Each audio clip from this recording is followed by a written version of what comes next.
নমস্কার বন্ধুরা, পাখির দুষ্টুমি চ্যানেলে তোমাদের সবাইকে স্বাগত। আশা করি তোমরা সবাই ভালো আছো, আমরাও ভালো আছি। সকাল সকাল পাখি সোনা পড়াশোনা করতে বসে গেছে। যদিও ওর শরীর ঠিক নেই, তাও যতক্ষণ ও উঠতে পারে এইভাবে বইপত্র খুলে পড়াশোনা করতেই থাকে। নিজে বসে পড়বে ঠিক আছে, কিন্তু আমি যদি ওর পাশে বসি তাহলে সব গুটিয়ে কোথায় যে যাবে। আবার কি আদির কোলে বসে পড়েছে। এই ও চেপে গেল, ওকে কিছু দেখা যাবে না।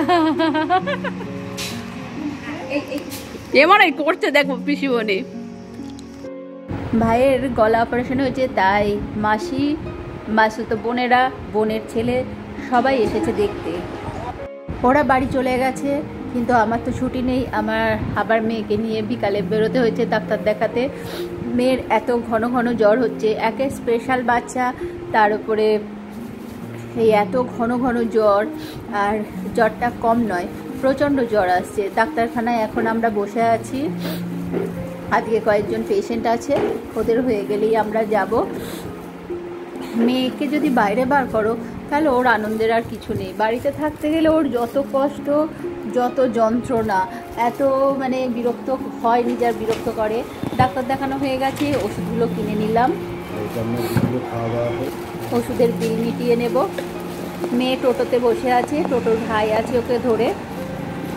আবার চলে এসেছি টোটোয়, সমস্ত কাজ কমপ্লিট। সাজিয়েছে এলে যে সবসময় গাদা কিছু করি তা নয়। মেয়েকে ডাক্তার দেখাতে নিয়ে এলে ডাক্তার দেখানো আর ওষুধ কেনা, কখনো সখনো একটা দুটো খুব এমার্জেন্সি জিনিস মেয়ের জন্য, সেগুলো কিনি। দেখো বাজারটা, ভিড়টা নেই এখন, কারণ আমরা তাড়াতাড়ি চলে এসেছি। একটু সন্ধ্যের মুখটায় খুব ভিড় হয়। এখন আমরা বাজার ছাড়িয়ে চলে এসেছি। এই রাস্তা ফাঁকা, একটু পর তো আর কিছুই থাকবে না, দুপাশে মাঠ। দেখো কি সুন্দর আকাশটায় সূর্য অস্ত যাচ্ছে। এইভাবে একটার পর একটা দিন চলে যাচ্ছে। যত ভাবি এবার বুঝি মেয়ে সুস্থ হবে, মেয়ে ততই অন্য অন্য সমস্যা এসে জড়ো হয়। কতদিনে যে মেয়ের বাকি সমস্যাগুলো দূর হবে, একটু সুস্থ হবে, বুঝে পায় না। একটু অন্য শারীরিক যে সমস্যাগুলো, সেইগুলো যদি ঠিক থাকে তাহলে অনেকটা শান্তি পায়। যে সমস্যা আছে সেটা তো চলতেই থাকবে সারা জীবনের জন্য। আজকের ব্লগটা এই পর্যন্ত, পরের ব্লগে আবার দেখা হচ্ছে। তোমরা সবাই ভালো থেকো আর আমাদের পাশে থেকো।